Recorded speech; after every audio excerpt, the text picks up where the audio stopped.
नमस्कार प्यारे साथियों, नाना क्लासेज यूट्यूब चैनल में आपका स्वागत है। प्रथम श्रेणी अध्यापक जो टेस्ट सीरीज है उसको लेकर हम पीछे 10-12 मॉडल टेस्ट पेपर किए थे।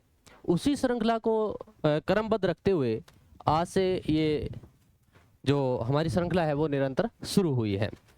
तो इसमें हम देखेंगे कि किस प्रकार जो कल टेस्ट हुआ उसमें हमारे प्रश्न पत्र में प्रश्न रहे और उनको हमने किस प्रकार देखा।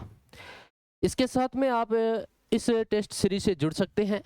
नानक क्लासेज ऐप में जाकर आप हमारी टेक्निकल टीम से संपर्क करके और आप इस टेस्ट सीरीज से जुड़ सकते हैं। ठीक है, चलते हैं हम पहले प्रश्न की ओर।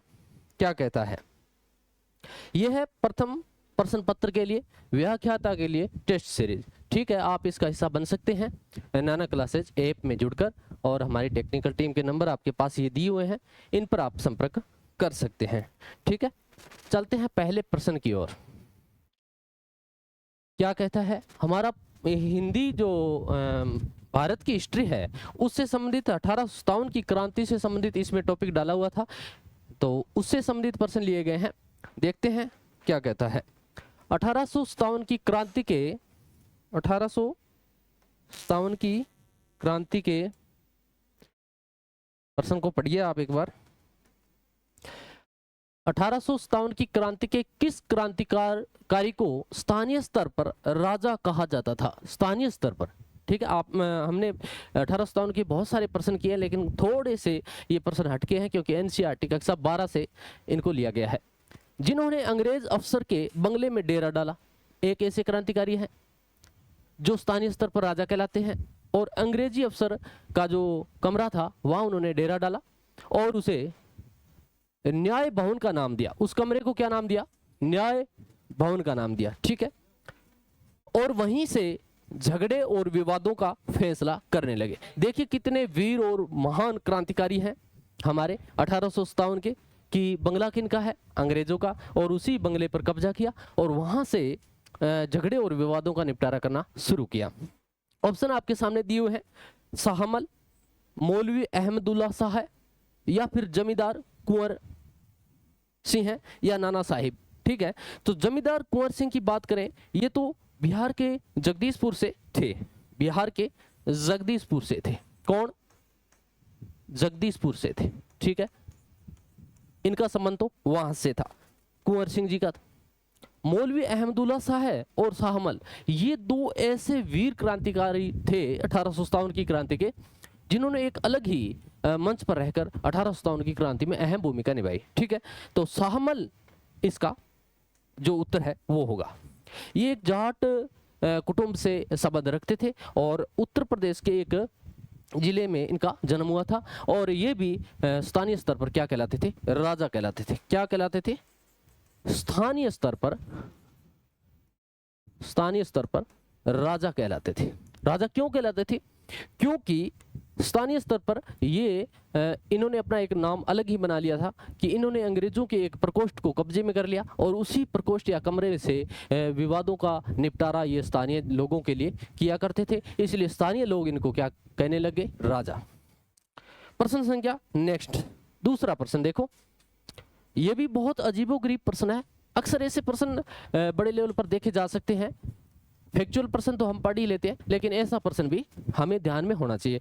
ये प्रश्न विशेष करके कक्षा 12 की किताब में से लिया गया है। 1857 की क्रांति, 1857 की क्रांति का कौन सा क्रांतिकारी एक पालकी में बैठकर, क्या कह रहा है? एक पालकी में बैठकर चलता था। पालकी के आगे आगे ढोल और पीछे पीछे उनके समर्थक होते थे, इसलिए उन्हें लोग बाग डंका साह के नाम से जाने जाते थे। देखो कितने महत्वपूर्ण प्रश्न। पहले वाला कह रहा है राजा है, दूसरे वाला कह रहा है डंका साह। ये डंका साह के नाम से पुकारे जाने लगे। मौलवी अहमदुल्ला शाह, शाहमल, करीमुद्दीन, जमींदार कुंवर सिंह। ऑप्शन लगभग वही है पिछले वाले प्रश्न के, लेकिन इसका उत्तर हटके है, दूसरा है, आपको बताना है। शाहमल के बारे में हमने पिछले प्रश्न में बात की थी। ये जाट कुटुंब से थे। किसे थे? जाट कुटुंब से थे।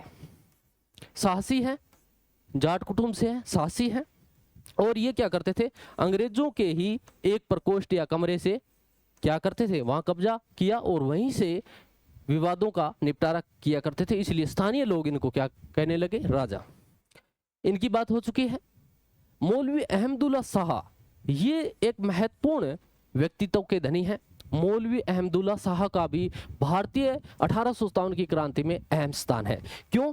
क्योंकि ये अंग्रेजों को चकमा देने के लिए, क्या करने के लिए, अंग्रेजों को चकमा देने के लिए एक पालकी में बैठकर चलते थे और पालकी में आगे आगे ढोलवाड़े हुआ करते थे और पीछे इनके समर्थक हुआ करते थे। तो अंग्रेजों को इस बात का पता नहीं चलता कि ये जो ग्रुप जा रहा है ये किसको लेकर जा रहा है, जबकि ये 1857 की गतिविधियों से आधारित था।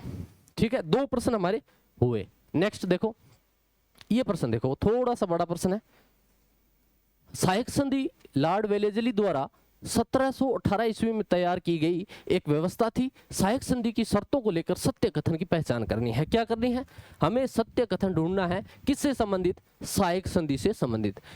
सहायक संधि के बारे में बात करें तो 1798 ईस्वी में लॉर्ड वेलेस्ली द्वारा ये एक व्यवस्था की गई थी। इसमें क्या था, सहायक संधि इसलिए थी कि यहाँ के स्थानीय राजाओं को अंग्रेजों ने एक शर्त का बाउंडेशन करवाया और उसमें ये कहा कि हम आपको एक सैन्य टुकड़ी देंगे। क्या देंगे, एक सैन्य टुकड़ी देंगे और वो सैन्य टुकड़ी क्या करेगी, आपकी आंतरिक और बाह्य दोनों तरफ से रक्षा करेगी। आंतरिक और बाह्य दोनों तरफ से रक्षा करेगी, एवज में आप उनका खर्चा देंगे। हमारे स्थानीय राजाओं को कहा आप उनका खर्चा देंगे, उनको पेमेंट देंगे, उनका जो भी चाय पानी का जो खर्चा होगा वो सारा आपका होगा, जबकि वो करेगी क्या, आपकी आंतरिक और बाहरी सुरक्षा करेगी। ठीक है, इसी को लेकर 2-4 बातें और कही गई कि हमारी सैन्य टुकड़ी आपकी आंतरिक और बाहरी रक्षा तभी करेगी जब आप कुछ बातों का ध्यान रखोगे। क्या क्या, अंग्रेज अपने सहयोगी की बाहरी और आंतरिक चुनौतियों से रक्षा करेंगे, यानी जो टुकड़ी होगी वो आंतरिक और बाहरी रक्षा करेगी। सहयोगी पक्ष के भू क्षेत्र की ब्रिटिश सैनिक टुकड़ी तैनात रहेगी। सैनिक टुकड़ी किसकी है, अंग्रेजों की। वेतन भत्ता कौन देगा, स्थानीय राजा जो उसको रखेगा। सहयोगी पक्ष को इस टुकड़ी के रख रखाव की व्यवस्था करनी पड़ेगी। सारी व्यवस्था किसकी है, स्थानीय राजा की है जो उस टुकड़ी को रखेगा। सहयोगी पक्ष न तो किसी और शासन के साथ संधि कर सकेगा और न ही अंग्रेजों की अनुमति के बिना किसी युद्ध में हिस्सा ले सकेगा। उसका शर्त क्या थी कि अगर हमारी सैन्य टुकड़ी आपके पास है, आपको वेतन उसका देना है और आप उस सैन्य टुकड़ी के पूछे बिना, हमारे से अनुमति लिए बिना किसी से न तो संधि कर सकते, न उस सैन्य टुकड़ी का अन्य कहीं युद्ध में इस्तेमाल कर सकते और न किसी की साथ आप क्या है संधि कर सकते। सारी ये बातें थी। तो ये सारी की सारी बातें क्या है, कूट के माध्यम से आपको बतानी है। केवल एक व 2 सत्य कथन है, कोई भी कथन सत्य नहीं है। दूसरा ऑप्शन, कुछ भी कह नहीं सकते। क्यों भाई, कुछ क्यों नहीं कह सकते, जब हमने पढ़ा है, सामने लिखा हुआ है, तो कुछ क्यों नहीं कह सकते, कह सकते हैं। क्या कह सकते हैं, सभी कथन सत्य है। ये कह सकते हैं कि सभी के सभी कथन क्या है, बिल्कुल सत्य है। ठीक है, 1857 की क्रांति का ये तीसरा प्रश्न। नेक्स्ट, ये देखो, 1851 में गवर्नर जनरल लॉर्ड डलहौजी, क्या है, लॉर्ड डलहौजी कौन है, जनरल लॉर्ड डलहौजी ने किस रियासत के बारे में कहा कि ये गिलास फल चेरी एक दिन हमारे मुंह में आकर गिरेगा। क्या करेगा, हमारे मुंह में आकर गिरेगा। ये पिछली जो प्रथम श्रेणी अध्यापक परीक्षा हुई थी, हिंदी के प्रश्न पत्र के प्रथम प्रश्न पत्र में ये प्रश्न आया था। पिछली जो अभी 2023 और 23 में जो फर्स्ट ग्रेड हुई, इसमें ये प्रश्न आया था हिंदी के प्रश्न पत्र में, तो उसी को मैंने यहाँ लिया है। बंगाल रियासत के बारे में कहा, या मैसूर रियासत के बारे में कहा, या फिर हैदराबाद रियासत के बारे में कहा, या फिर अवध रियासत के बारे में कहा। ठीक है, अवध रियासत के बारे में बात है। अवध रियासत के बारे में ये सारी बातें चल रही है। क्यों, अवध का महत्व क्यों है, अवध का महत्व क्यों है, क्योंकि अवध एक महत्वाकांक्षी और राजनीतिक क्षेत्र था। यहाँ नील और कपास की खेती बहुतायत की जाती थी, इसलिए अंग्रेजों की दिलचस्पी अवध को हड़पने में ज्यादा थी। एक नीति आई थी डलहौजी की हड़प नीति। डलहौजी की हड़प नीति आई थी कब, 1848 ईस्वी। कब, 1848 ईस्वी में। इसे व्यपगत सिद्धांत कहा जाता है। क्या कहा जाता है, व्यपगत सिद्धांत कहा जाता है। इसके तहत जो डलहौजी था ये एक महत्वाकांक्षी व्यक्ति था और ये येन केन प्रकरण कैसे भी भारत के तमाम राज्यों को हड़पना चाहता था। इसलिए इसने क्या किया, 1848 से लेकर 1856 तक डलहौजी का कार्यकाल रहता है और डलहौजी ने क्या किया, एक व्यक्तिगत सिद्धांत लागू किया जिसे हड़प नीति या गोद निषेध प्रथा भी कहा जाता है। क्या कहा जाता है, गोद निषेध प्रथा या हड़प नीति कहा जाता है। इसके तहत इसने कुछ राज्यों को हड़पा। उसमें आप देखो, पहले सर्वप्रथम 1848 को सतारा को हड़पा गया। कब, 1848 सतारा को। 1849 को जैतपुर, 1849 जैतपुर। 1849 को ही संबलपुर, कौन सा, संबलपुर। फिर 1850 को बघाटपुर, कौन सा, बघाटपुर। फिर 1852 को उदयपुर, कौन सा, ये उदयपुर राजस्थान वाला नहीं है, ये राज्य अलग है। फिर 1853 को झांसी और फिर 1854 को जो है नागपुर और फिर 1856 को अवध का राज्य हड़प लिया गया। ठीक है, हड़प नीति के तहत इन सन में इन राज्यों को हड़पा गया। 1856 में अवध को इन्होंने व्यक्तिगत सिद्धांत के अंतर्गत कुशासन का आरोप लगाकर हड़पा था। क्या, कुशासन लगाकर। इस समय इसका जो निजाम था वाजिद अली शाह, वाजिद अली शाह, वाजिद अली शाह को इन्होंने कहा कि भाई आपका शासन वाजिब नहीं है, आप शासन से हटिए और हम इसको अंग्रेजों के नियंत्रण में लेकर आएंगे। अब अवध को क्यों करना चाहते थे अंग्रेज, अवध को इसलिए कि अवध एक राजनीतिक क्षेत्र से महत्वाकांक्षी क्षेत्र था, यहाँ नील और कपास की खेती बहुतायत होती थी, इसलिए अंग्रेज इसको लेकर दिलचस्पी बढ़ा रहे थे। ठीक है, ये बात थी। तो ये बात भी किसने कही, जनरल लॉर्ड डलहौजी ने ये बात किस राज्य के लिए कही, अवध के लिए।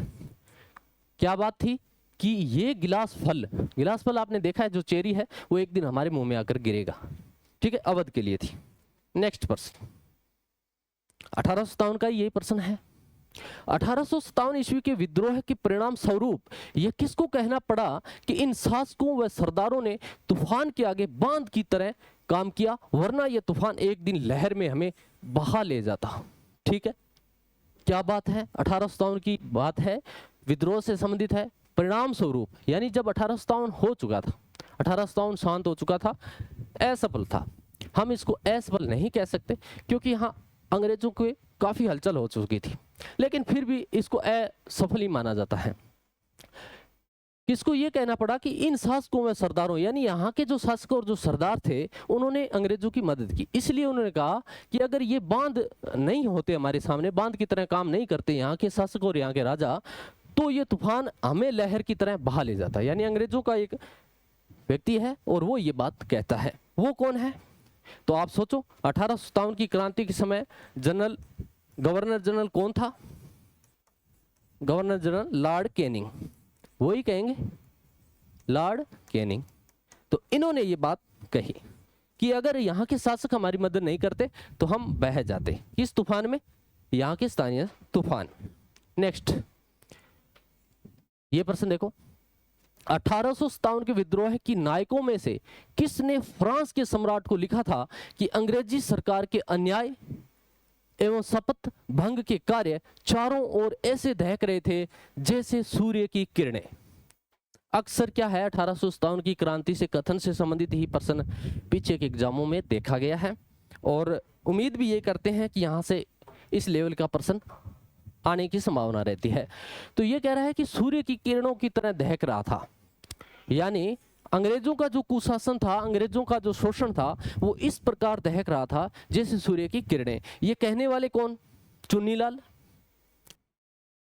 तो ये जो प्रश्न था इसमें यानी अंग्रेजों के शोषण की बात हो रही है और उसकी तुलना किससे की गई है, सूर्य की किरणों से की गई है। ऐसा कहने वाला व्यक्ति पूछ रहा है, चुन्नीलाल है, सैयद अहमद खां है, अजीमुल्ला है या फिर नाना साहब है। तो इसका जो उत्तर है वो है नाना साहब। नाना साहब ने ऐसी बातें की थी कि इनका जो शोषण है वो एक सूर्य की किरणों की भांति जनता को परेशान कर रहा था। ये देखो संबंधित है, पुस्तक से संबंधित प्रश्न है, अक्सर इससे संबंधित भी प्रश्न पूछा जाता है। माझा प्रवास पुस्तक किसकी है, फैक्चुअल प्रश्न है, बिल्कुल सीधा अगर रटा हुआ है तो याद रहेगा किसी भी तरीके से। माझा प्रवास अशोक मेहता का है, सुरेंद्र नाथ सेन का है, SR वर्मा का है, विष्णु भट्ट गोडसे का है। आपको बताना है किसका है। तो इसका जो अशोक मेहता की तो जो है वो 1857 है, इनकी जो पुस्तक का नाम है वो है 1857। ठीक है, मैंने हिंदी में लिख दिया है, आप इंग्लिश में इसका वर्जन कर लेना। इनका नाम 1857 है, अशोक मेहता की बुक है। ये बुक है विष्णु भट्ट गोडसे की। किसकी है? विष्णु भट्ट गोडसे की। नेक्स्ट प्रश्न देखो, 1857 की क्रांति के समय इंग्लैंड का प्रधानमंत्री कौन था? फैक्चुअल प्रश्न है, युगों युगों से चलता आ रहा है। जब से 1857 की क्रांति हुई है इस प्रश्न का भी प्रादुर्भाव वहीं से हुआ है। लॉर्ड पाल्मस्टन है, आंद्रे रसेल है, तेबा बबूमा है, या फिर माउंटेन मिलर है।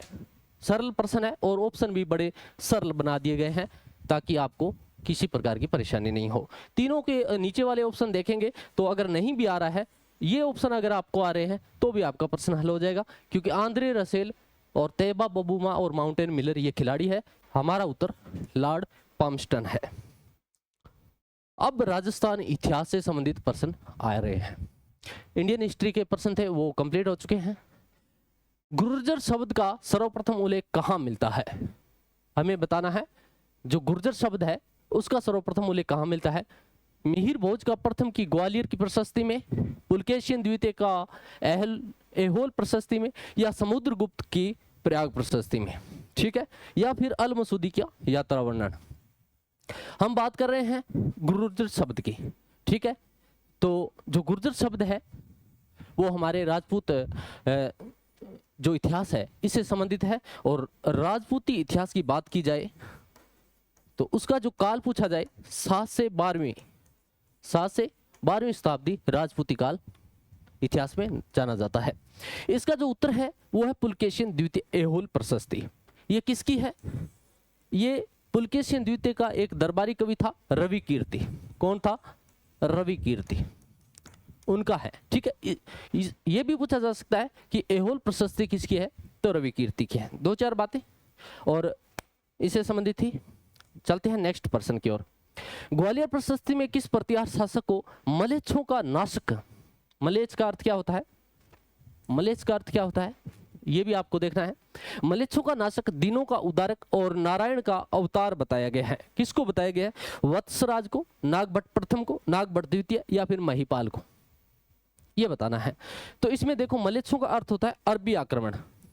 मलेच्छों का अर्थ क्या है? अरबी आक्रमण। क्या कहेंगे? अरबी आक्रमण।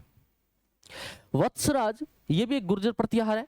गुर्जर प्रतिहार का जो काल है वो उसका ध्यान रखेंगे हम। गुर्जर प्रतिहार काल 6 से 12 ईस्वी माना जाता है। 6 से 12वीं ईस्वी माना जाता है। अगर इससे ऐसा प्रश्न आ जाए कि गुर्जर प्रतिहार का प्रचलित काल, तो फिर 8वीं से 10वीं। 2 प्रश्न है, अलग अलग है। प्रचलित काल या प्रचलन के रूप में पूछे तो 8 से ज्यादा, यानी प्रतापी शासक ज्यादा 8 से 10वीं ईस्वी के मध्य हुए। बाकी इनका जो टोटल काल है वो 6 से 12वीं माना जाता है। राजपूती काल है वो 7 से 12वीं ईस्वी माना जाता है। ये 3 प्रश्न ईस्वी से संबंधित थे। नागभट्ट प्रथम, इन्होंने जो मंडोर जो राजधानी थी उसको मेड़ता ले गए थे। उसको क्या किया? मेड़ता ले गए थे। नागभट्ट प्रथम, इनका जो दरबार था वो नागा अवलोक नाम से जाना जाता है। नागा अवलोक के नाम से जाना जाता है। नागभट्ट प्रथम का जो दरबार है वो नागा अवलोक नाम से जाना जाता है। गुर्जर प्रतिहार शब्द की बात करें, प्रतिहार का अर्थ होता है द्वारपाल। प्रतिहार शब्द का अर्थ क्या है? द्वारपाल। गुर्जर प्रतिहारों की तुलना की बात करें तो इन्हें लक्ष्मण का वंशज माना जाता है। किसका वंशज माना जाता है? लक्ष्मण का वंशज माना जाता है। लक्ष्मण भगवान श्री राम के क्या है? द्वारपाल है, उससे इनकी तुलना की गई है। और इसका जो उत्तर है वो नागभट्ट प्रथम है। क्या है? नागभट्ट प्रथम है। नेक्स्ट प्रश्न, प्रसिद्ध त्रिकोणीय संघर्ष किस प्रतिहार शासक के काल में आरंभ हुआ था, शुरू हुआ था? त्रिकोणीय संघर्ष क्या है? जिसके 3 कोने हैं वही तो त्रिकोणीय है। और ये है वो यहाँ गुर्जर प्रतिहारों के मध्य, और यहाँ कनौज के मध्य, और इधर बंगाल में पाल वंश के मध्य हुआ था। बंगाल में पाल वंश, कनौज वंश और इधर गुर्जर प्रतिहार के मध्य त्रिकोणीय संघर्ष हुआ था। अवधि इसकी 100 वर्ष मानी जाती है। ये किसके काल में शुरू हुआ ये पूछ रहा है। वत्सराज के समय, मिहिर भोज के समय, महिपाल द्वितीय या राज्यपाल। राज्यपाल जो था वो एक कमजोर शासक था, कमजोर शासक था। मिहिर भोज इसका प्रतापी शासक माना जाता है। क्या है? प्रतापी शासक है। इसके समय जो सुलेमान है वो भारत आया था, सुलेमान है वो भारत आया था मिहिर भोज के समय। ठीक है, तो ये जो त्रिकोणीय संघर्ष है वो वत्सराज के समय शुरू हुआ था। ठीक है, नेक्स्ट चलते हैं आगे वाले प्रश्न की ओर। राजस्थान में प्रतिहार वंश के संस्थापक हरिश्चंद्र की राजधानी थी। बात करें हरिश्चंद्र की तो ये गुर्जर प्रतिहारों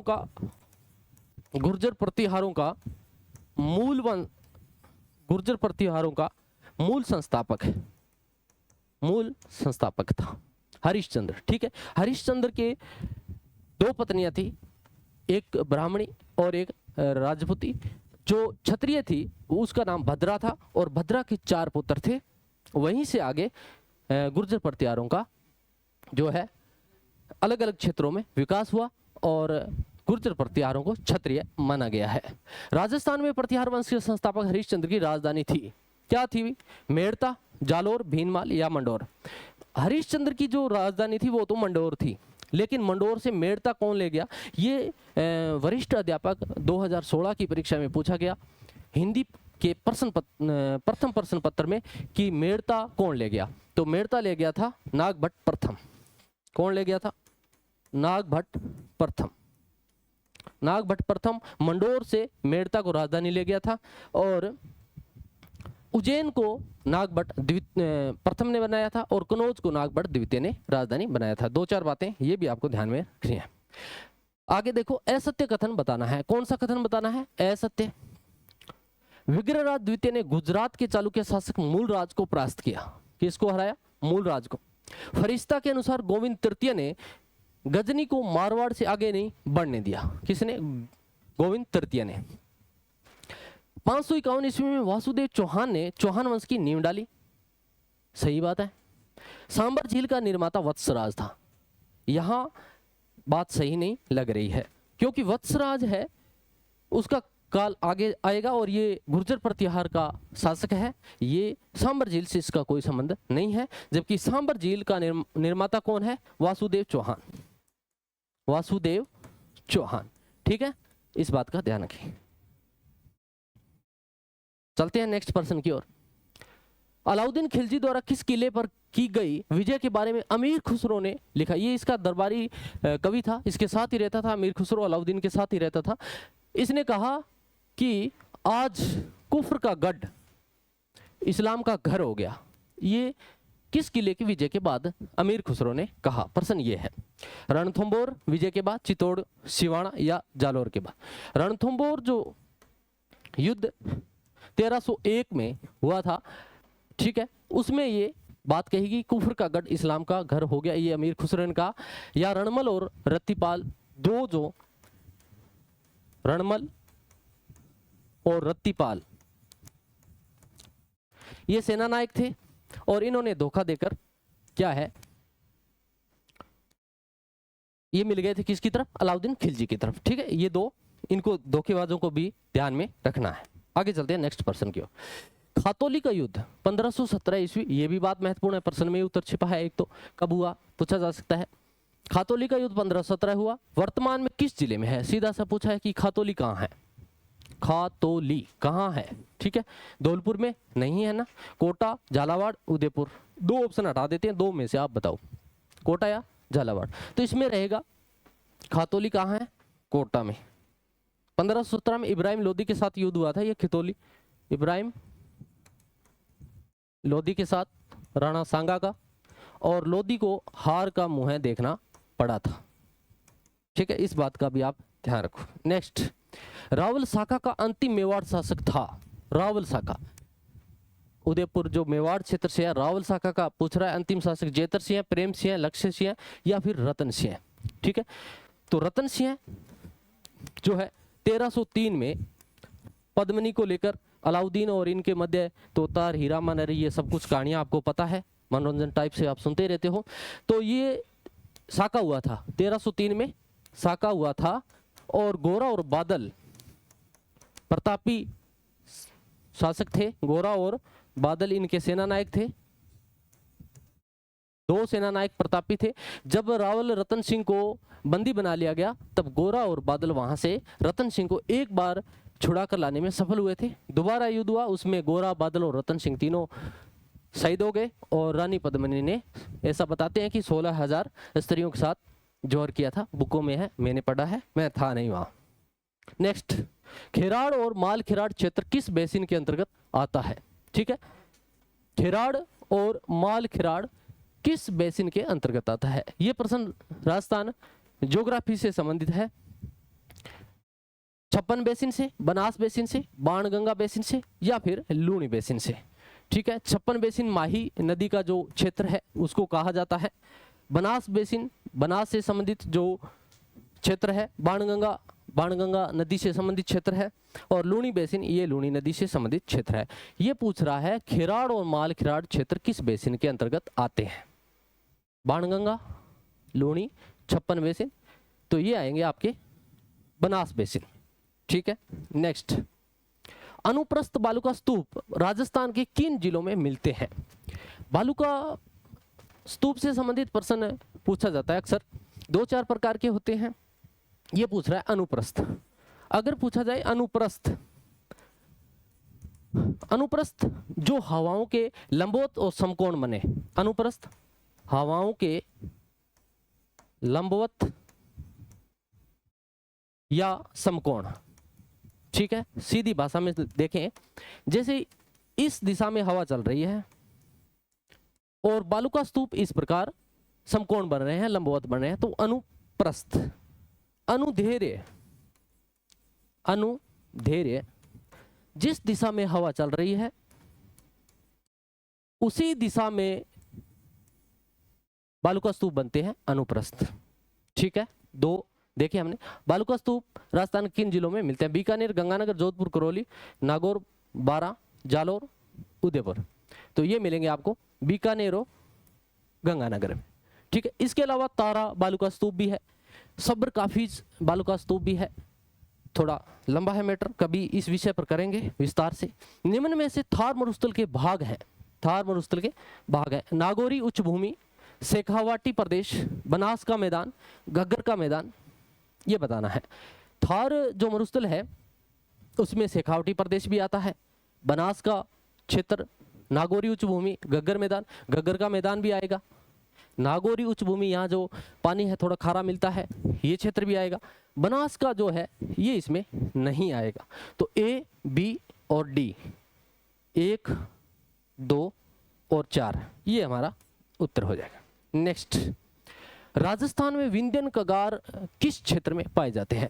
ये जो मध्य प्रदेश में विंध्यन पर्वत है उसका कुछ अंश हमारे राजस्थान में है, और उससे जो इर्द गिर्द क्षेत्र है उसको विंध्यन कगार क्षेत्र कहा जाता है। क्या कहा जाता है? विंध्यन कगार क्षेत्र। कोटा झालावाड़ में है, धौलपुर करौली में है, अलवर या भरतपुर में है, अलवर सवाई माधोपुर में है। जो ये बीहड़ क्षेत्र है इसको डांग क्षेत्र भी कहा जाता है। क्या कहा जाता है? डांग क्षेत्र। डांग विकास कार्यक्रम भी चलाया गया था 1995 में।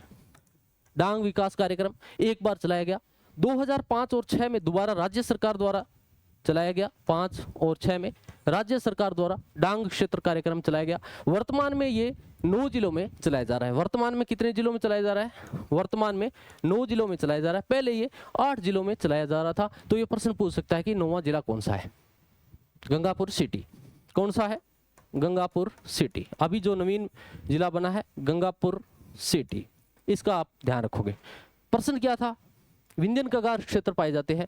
धौलपुर डांग क्षेत्र का राजा है, करौली रानी है, तो राजा रानी साथ रहेंगे। 2 नंबर।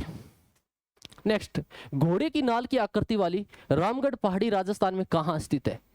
घोड़े की नाल, ये क्या है? घोड़े की नाल यानी नाक वगैरह, पूंछ वगैरह, ये नहीं है। घोड़े का जो खुर होता है ना, घोड़े का जो खुर है उसको कहते हैं हॉर्स शूज भी बोलते हैं इसको। हिंदी में लिख देता हूं, हॉर्स शूज। इसको कहते हैं। ऐसा भी पूछ सकता है एग्जामिनर, हॉर्स शूज वाली पहाड़ियां कहाँ है, या फिर घोड़े की नाल वाली पहाड़ियां कहाँ है। मुकुंदरा की पहाड़ी अर्धचंद्राकार है। कैसी है? अर्धचंद्राकार है, अर्धचंद्राकार है। और मुकुंदरा की पहाड़ियों में सर्वोच्च जो चोटी है वो चांदवाड़ी है। सर्वोच्च चोटी कौन सी है? चांदवाड़ी है। ठीक है, ये तो ही मुकुंदरा की पहाड़ी, ये तो हो नहीं सकती क्योंकि ये अर्धचंद्राकार है। शाहबाद उच्च भूमि, ये 12 में है। कहाँ है? 12 में है, तो इसका उत्तर भी शाहबाद उच्च भूमि है। डग गंगधार की पहाड़ियां ये झालावाड़ में है। कहाँ है? झालावाड़ में है। ठीक है, गोडवाड़ प्रदेश ये अलग है। थोड़ा सा आप इस चीज को देखेंगे कि जो हाड़ौती प्रदेश है उसको 5 भागों में बांटा गया है। कैसे बांटा गया है? हाड़ौती प्रदेश को 5 भागों में बांटा गया है। ठीक है, ये थोड़ा सा राजस्थान का जैसा भी है, प्यारा राजस्थान, ये हाड़ौती प्रदेश है। इसको 5 भागों में बांटा गया है। एक तो है बूंदी की पहाड़ियां, एक है मुकुंदरा की पहाड़ियां, एक है बारां का, एक नदी निर्मित क्षेत्र है। ठीक है, एक डग गंगधार है, और यही एक झालावाड़ का पठार है। झालावाड़ का पठार है। थोड़ा स्पीडली चलना है आगे। नेक्स्ट, निम्नलिखित में से अरावली का कौन सा शिखर शेर से नीचा किंतु अचलगढ़ से ऊंचा? ठीक है, शेर से नीचा, थोड़ा देखो आप प्रश्न को।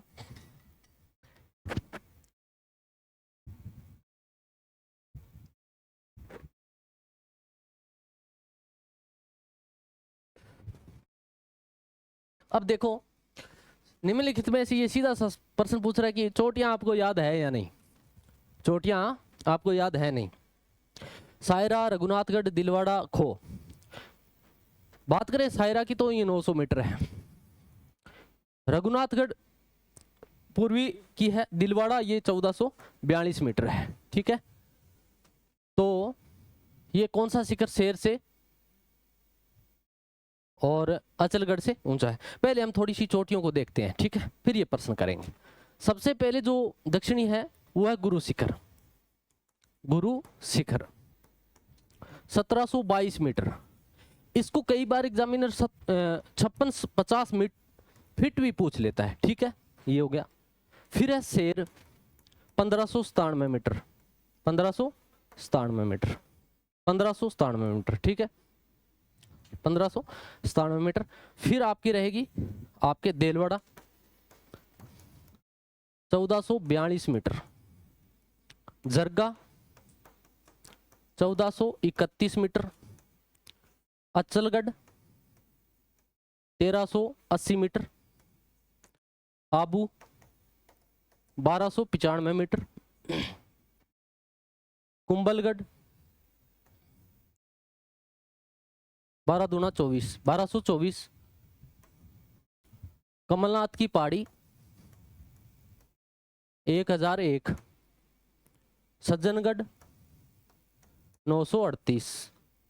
सायरा जो ऑप्शन में लिखा है 900 मीटर। सायरा के बाद में क्या रखना है यार? 900 हो गई है, 874 आएगी ना। नागौरी इश्क याद रख लो आप, नागौरी इश्क।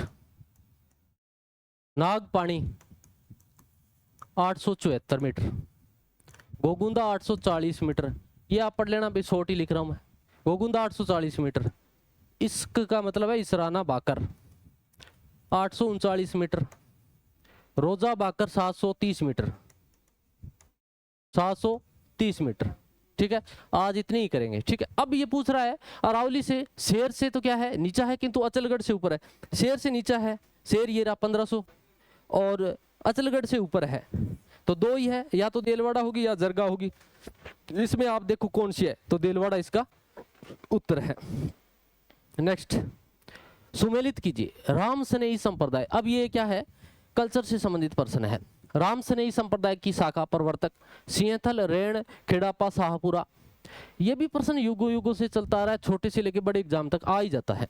रेण से दरिया भरता है, सीधा सा एक ही याद है। तो दूसरे का डी, दूसरे में जो 4 है, दूसरे में जो 4 है वो हमारा ऑप्शन हो जाएगा। ये तीनों ही नहीं है, ये ऑप्शन हो जाएगा। फिर भी मिला देते हैं। रेण संत दरियाव जी, ठीक है। शाहपुरा में संत रामचरण जी।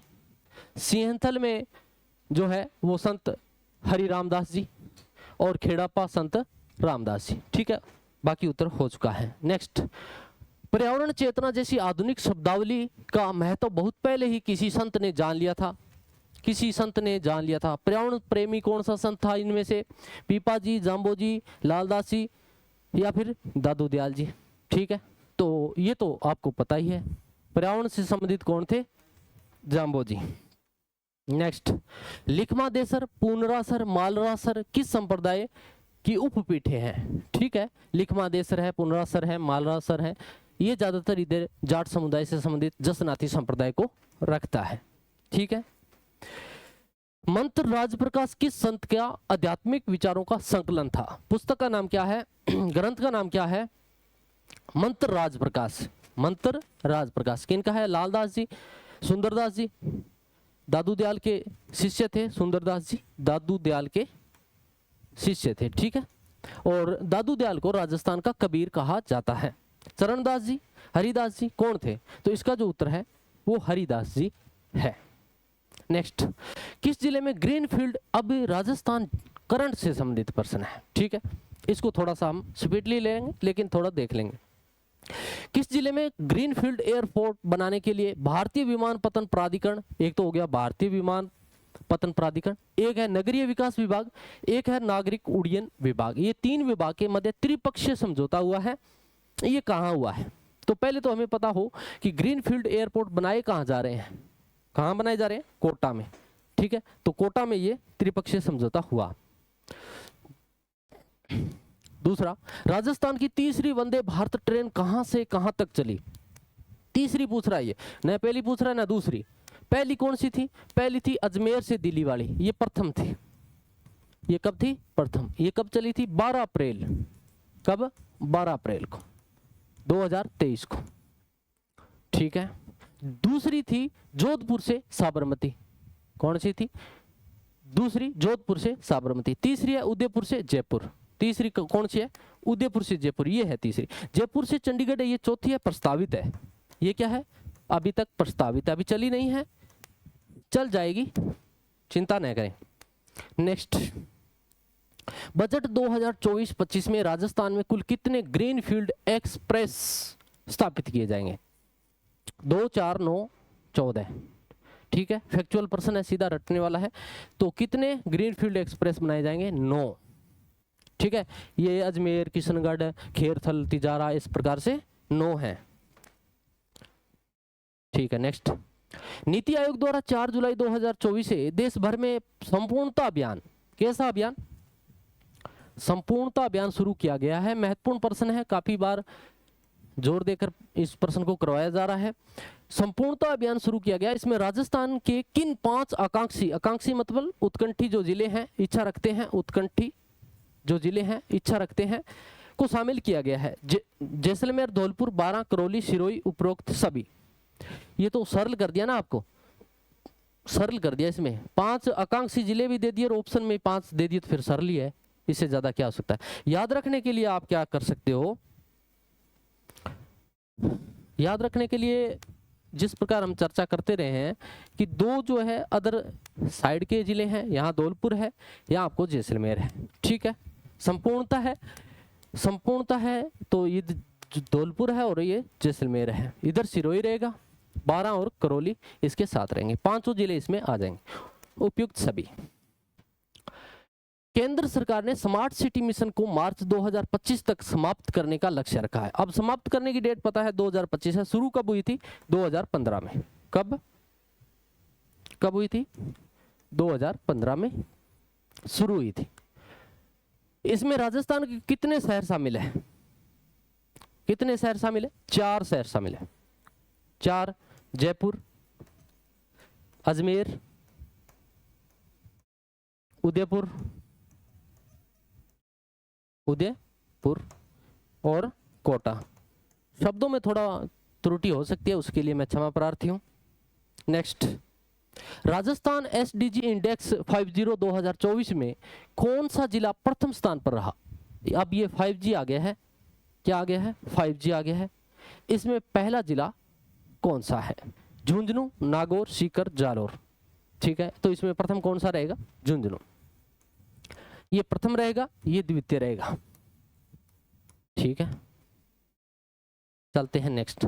प्राथमिक स्तर के शिक्षकों को तैयार करने के लिए, प्राथमिक शिक्षक 1 से 5 शिक्षकों को तैयार करने हेतु पाठ्यक्रम व पाठ्य पुस्तकें तैयार करने वाली नोडल संस्थान कौन सी है?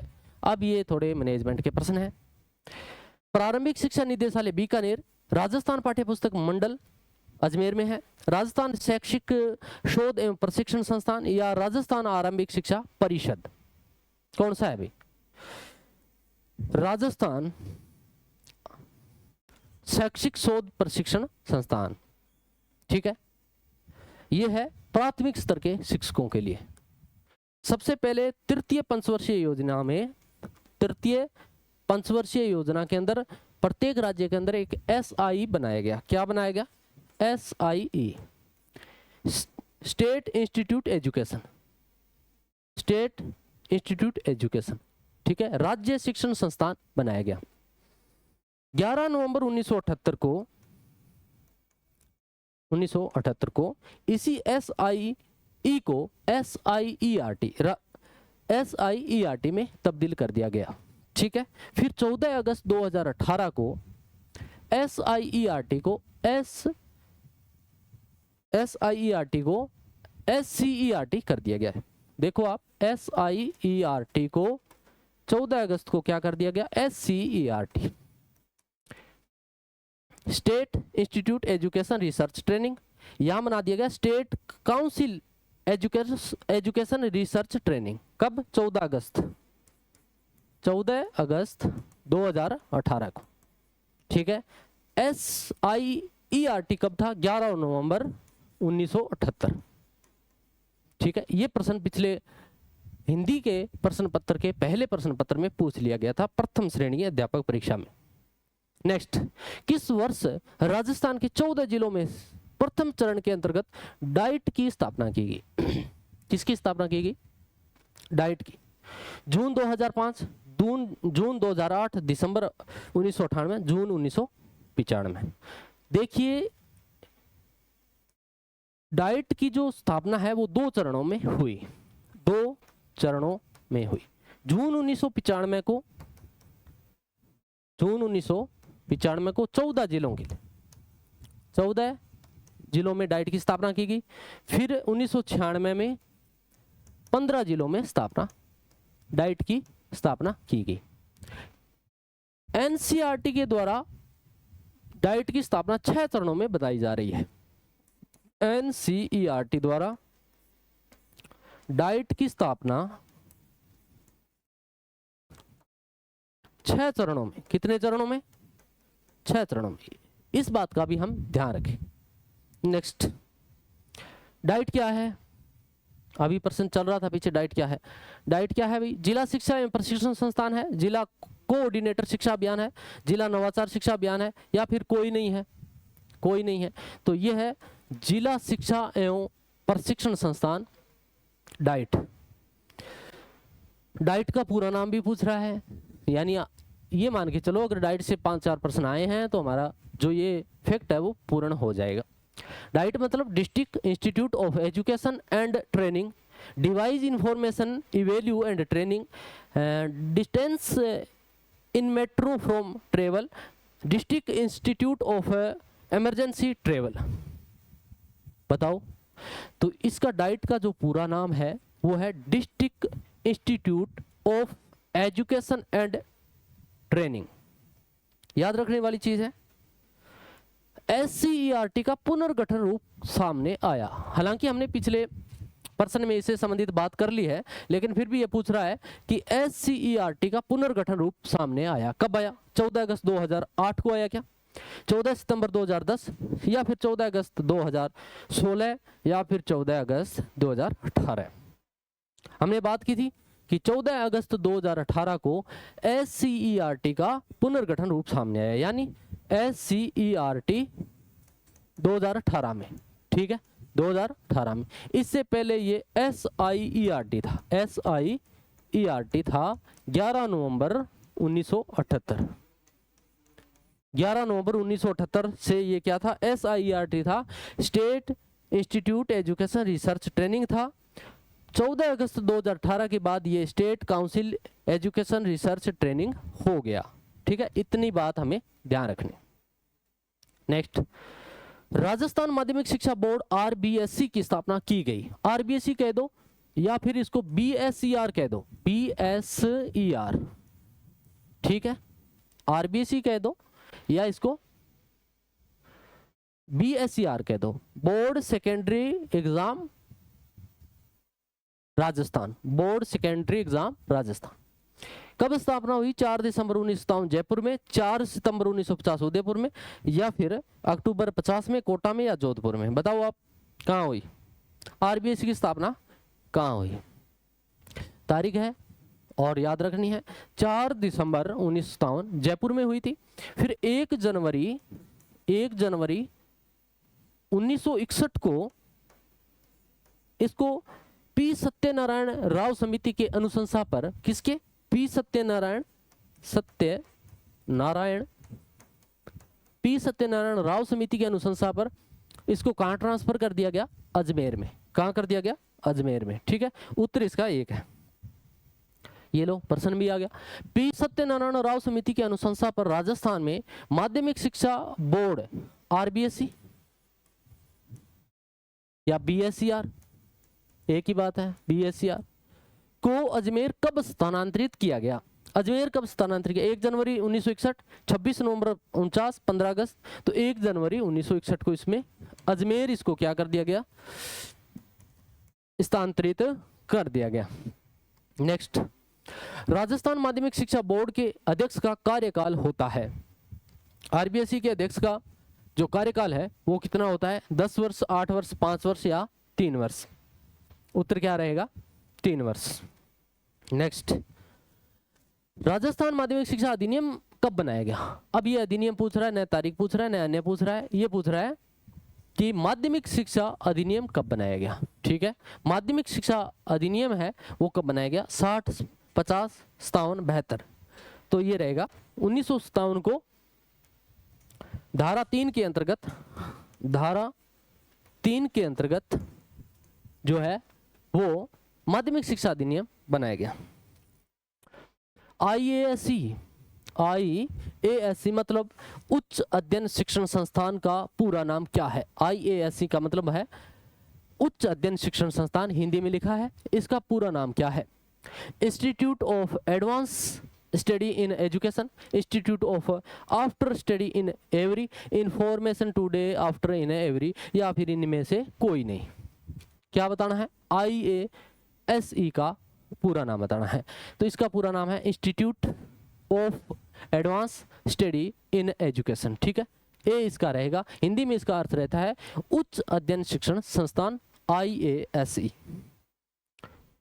पॉलिटिकल से संबंधित प्रश्न आ गए हैं। ठीक है, लोकसभा अध्यक्ष की अनुपस्थिति में सदन की कार्यवाही कौन संचालित करता है? लोकसभा अध्यक्ष। ठीक है, लोकसभा अध्यक्ष जो है, लोकसभा के अध्यक्ष और उपाध्यक्ष, का जो नियुक्ति का विवरण है वो अनुच्छेद 93 में है। किसमें है? 93 में अध्यक्ष और उपाध्यक्ष के नियुक्ति का प्रावधान किया गया है। लेकिन ये पूछ रहा है कि अध्यक्ष है नहीं तो फिर कार्रवाई संचालित कौन करेगा? जब अध्यक्ष नहीं है तो फिर कौन करेगा? उपाध्यक्ष करेगा। लोकसभा का उपाध्यक्ष करेगा।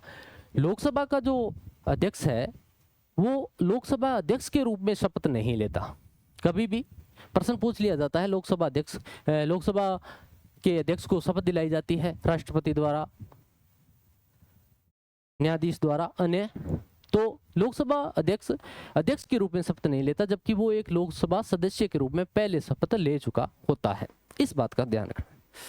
वर्तमान में लोकसभा अध्यक्ष जो हैं वो हमारे ओम जी बिरला कोटा निर्वाचन क्षेत्र से हैं और वो 18वें लोकसभा अध्यक्ष है और दूसरी बार लोकसभा अध्यक्ष चुने गए हैं।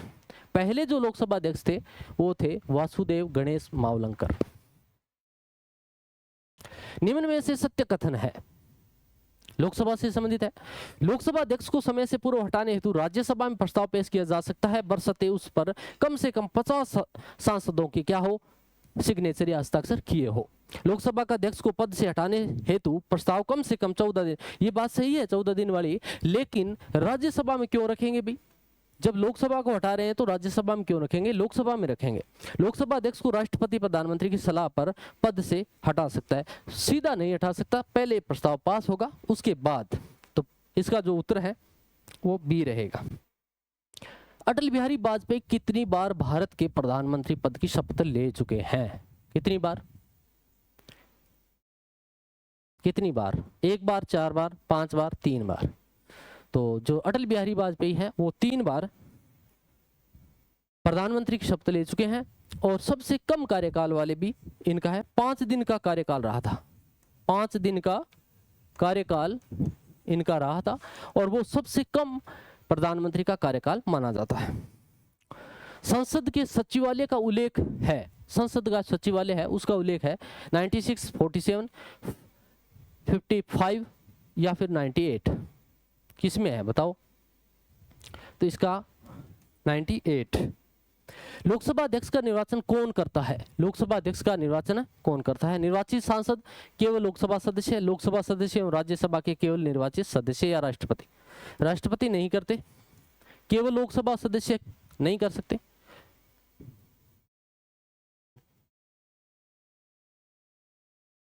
ठीक है, राष्ट्रपति नहीं करेंगे और ये भी नहीं करेंगे, केवल लोकसभा अध्यक्ष के सदस्य जो है लोकसभा में जो निर्वाचित सांसद हैं वो करेंगे। ठीक है, केवल लोकसभा के जो सदस्य हैं वो इसका करेंगे।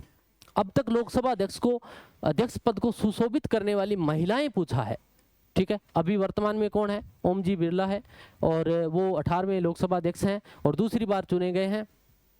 ये पूछ रहा है कि महिलाएं कौन सी है? श्रीमती मीरा कुमार, श्रीमती सुमित्रा महाजन, नंदिनी सत्यावती, मोनिका पाटीदार। तो मोनिका पाटीदार और नंदिनी सत्यावती ये तो है ही नहीं। ठीक है, 2 ही है। श्रीमती मीरा कुमार जो है ये 15वीं लोकसभा की अध्यक्ष चुनी गई थी 2009 से 2014 के बीच में। सुमित्रा महाजन है ये 16वीं है, और ये 2014 से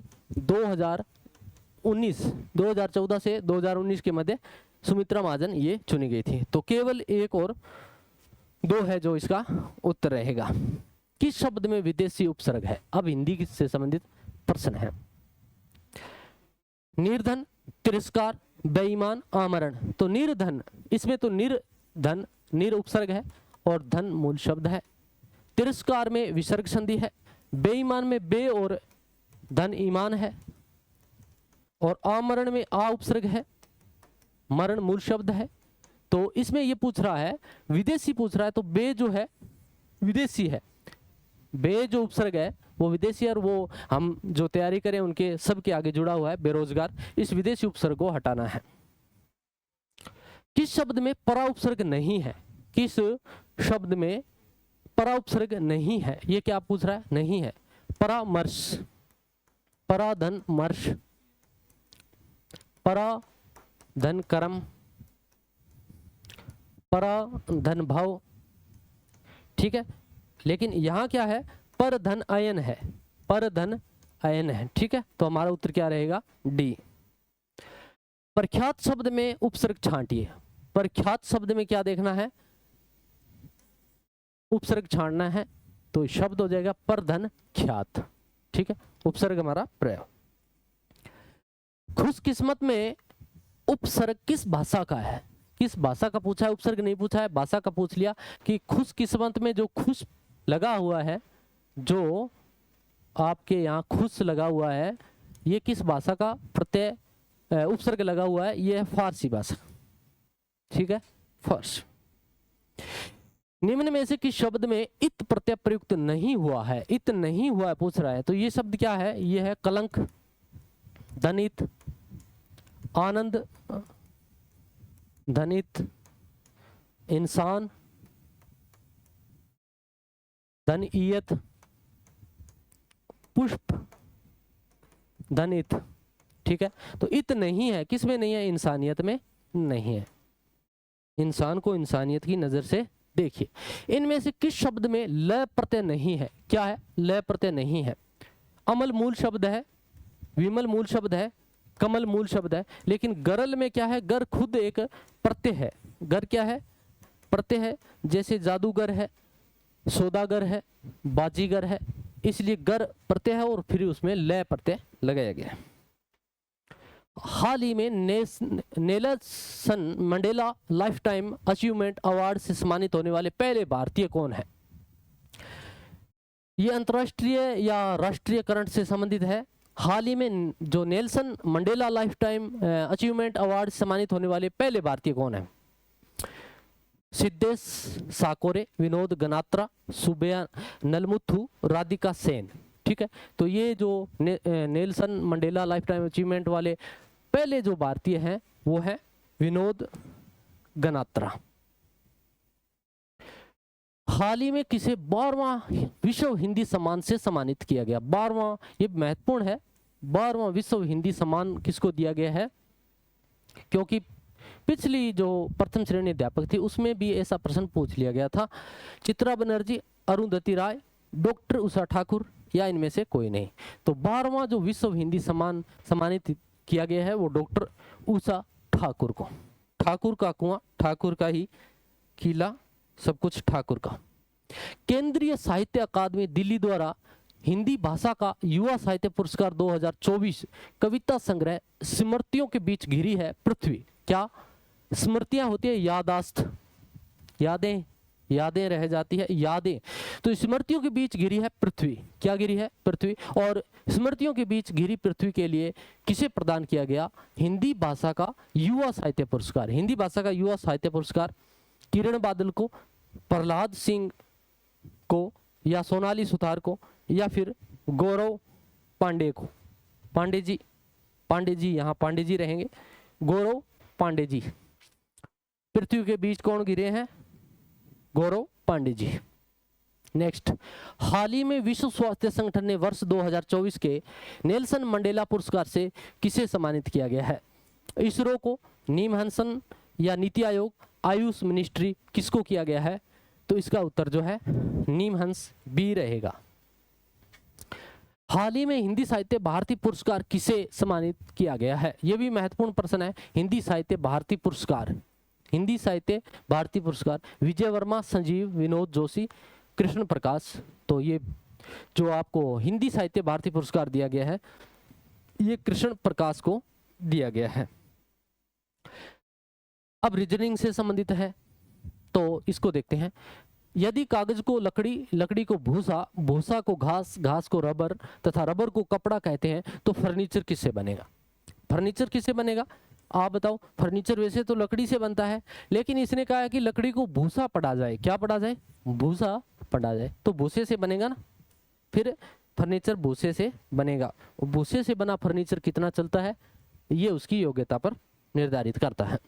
यदि टोप्स, यदि TOPS को क्या लिखा जाए? GBCF लिखा जाए तो उसी भाषा में SPOT को क्या लिखेंगे? SPOT को क्या लिखेंगे? तो इसमें से देखो, S को लिख दो आप F, P को लिख दो C, O को लिख दो B और T को लिख दो G। FCBG, FCBG। ठीक है। यदि गार्डन को कूट अंकों में, गार्डन को क्या लिखा जा रहा है? गार्डन को लिखा जा रहा है GRDEN। गार्डन को लिखा जा रहा है 32, 57, 6 और 4। ठीक है। और वाटर को क्या लिखा जा रहा है? वाटर को लिखा जा रहा है 92, 165। लिखना क्या है? वार्डन लिखना है तो 2 तो यही आ जाएगा 92। फिर क्या लिखा है? R आएगा, R इसमें ये रहा 5, फिर D आएगा, D 7, फिर E 6 और N 4, यानी 92, 5, 7, 64। 92, 5, 7, 64। ठीक है। एक वृद्ध की ओर इशारा करते हुए विजय ने कहा कि उसका पुत्र मेरे पुत्र का चाचा है। बताओ वृद्ध व्यक्ति विजय से कैसे संबंधित हुआ? ठीक है, ये विजय है और ये एक वृद्ध व्यक्ति है। इस वृद्ध व्यक्ति की ओर इशारा करके ये कहता है कि इसका जो पुत्र है, इसका जो पुत्र है वो इसके पुत्र का क्या है? चाचा है। ठीक है, ये इसका चाचा है, तो ये दोनों क्या है, भाई हुए। और इसका पूछ रहा है कि विजय का संबंध कैसा है, तो ये पिता का संबंध। ठीक है। एक चित्र में एक लड़के की ओर इशारा करते हुए महेश ने कहा, वह मेरी माँ के इकलौते पुत्र का पुत्र है। महेश उस लड़के से किस प्रकार संबंधित है? एक लड़का है और उसने महेश की ओर इशारा किया, ये महेश है, इसकी ओर इशारा किया। महेश ने कहा वह मेरी माँ के इकलौते पुत्र का पुत्र है। महेश ने कहा कि ये जो मेरी माँ के पुत्र का इकलौता पुत्र है, यानी पिता। महेश उस लड़के से किस प्रकार है? जो इकलौता पुत्र है तो पिता है, और सीधा सा अर्थ है फिर पिता का संबंध होगा। रासायनिक रूप से जंग होती है, रासायनिक रूप से जंग होती है। जंग कैसी होती है? आयरन ऑक्साइड, आयरन क्लोराइड, धूल का मिश्रण। तो आयरन ऑक्साइड क्या होती है? साइंस से संबंधित है। निम्न में से कौन सा रासायनिक परिवर्तन है? तारों का टिमटिमाना। तारों का टिमटिमाना रासायनिक हो नहीं सकता, प्राकृतिक है। सब्जियों का पकना, कांच का टूटना, पानी का उबलना, ये नहीं है। जबकि सब्जियों का पकना है, ये इसमें रासायनिक प्रक्रिया होती है, तभी तो सब्जियों का रंग बदलता है।